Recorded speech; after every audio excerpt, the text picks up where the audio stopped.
Hey everybody, what is up once again? And today we're going to talk about something interesting, and that is the random similarities that I found in different languages.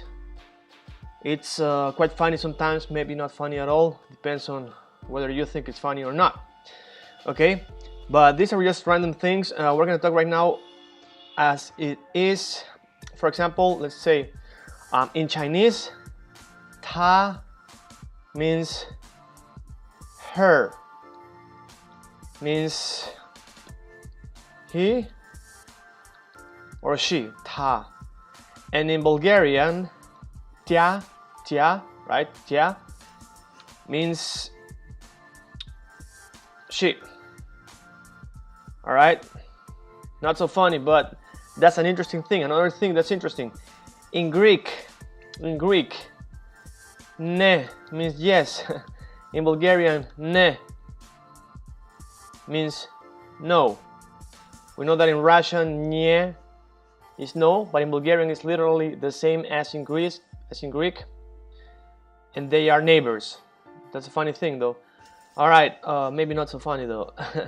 Okay, now another thing that's interesting, in Swedish, people say ensam when they mean what? Alone. Right, ensam. Fuck, autocorrect here. Right, ensam, alone. But why is it called alone? Or let's break it down. En in Swedish means one. Ensam doesn't mean nothing. But some means actually oneself in Russian. So if you take ensam in Swedish, is the same as one by oneself in Russian. All right, in Russian, what's happening here? All right, Russian, oneself. All right, ensam, alone. En is one in Swedish. All right, let's get it straight here. All right, Swedish. All right, alone. Another interesting thing, in Swedish, torg, tori means a plaza or a square, right? All right, torg is written torg, but it's pronounced tori, depending on how or where you are in Sweden, right? Okay, what's up with that? Actually, funny thing. Let's make it clear here again. Swedish. And in Russian, torg doesn't mean anything. But let's talk about what happens in the square. What happens in a square? Let's think old school. In the square, oftenly, what do we have? We have markets, food markets. And what happens in the market? People deal. People, what do? They negotiate. And negotiate in Russian is торговля, pronounced торговля, right? So where do people торговля, which means negotiation actually, торговля or торговать, where do people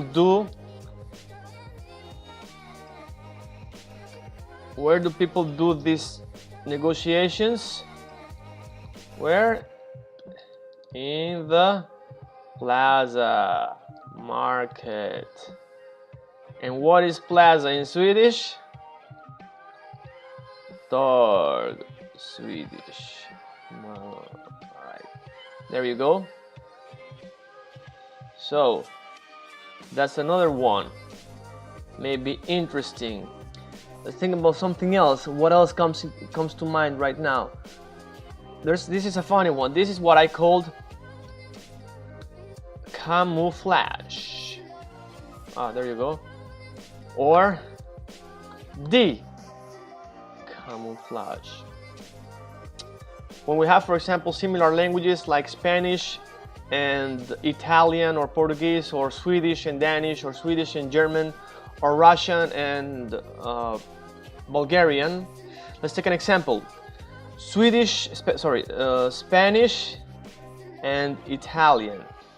What do I have here? Words like horno, herida, hígado. This means, I'll tell you what it means.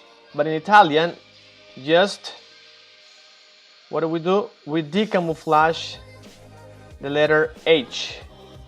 We decamouflage it, right? And put what? We put an F. We put an F. And we have forno, ferita, and fecato. Another thing. What else do we decamouflage here? Decamouflage the D. The D to a T. We decamouflage the D to a T. Oftenly within Italian and Spanish. Horno, forno, herida, ferita, hígado, fecato. And there's many other words. Hormiga, formiga, etc. Now that's Spanish and Italian. Let's look at Russian, example, perhaps Bulgarian. What do we have? We have the word, I'm not writing Cyrillic, but we have the word живот, which means in Russian, it means what? It means stomach. And in Bulgarian, it means life, right? Stomach, life. This one here is not exactly decamouflaging, but it's similarities because the languages are obviously related, right? Dumat in Russian means to think. All right, think. And in Bulgarian it means actually Duma. Duma is not the same, but Duma means word. All right, is it related? What you say, what you think what you say. Well, you judge, but there we go. And you can say the same about many other languages. There are some coincidences and some things are not coincidental, but that's just how it is. Of course, the word mama in all languages means mother, basically.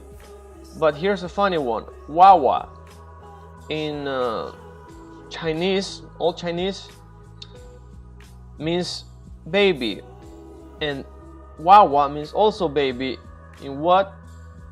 Let's see here. Means also baby in Quechua. That's a Ecuadorian South American language. Ecuador, Peru, Bolivia, they have this language called Quechua. Quechua Chinese. All right. Interesting thing. We find also many similarities, for example, between Euskera, an amazing language, and even Korean. All right. For example, the way we say we.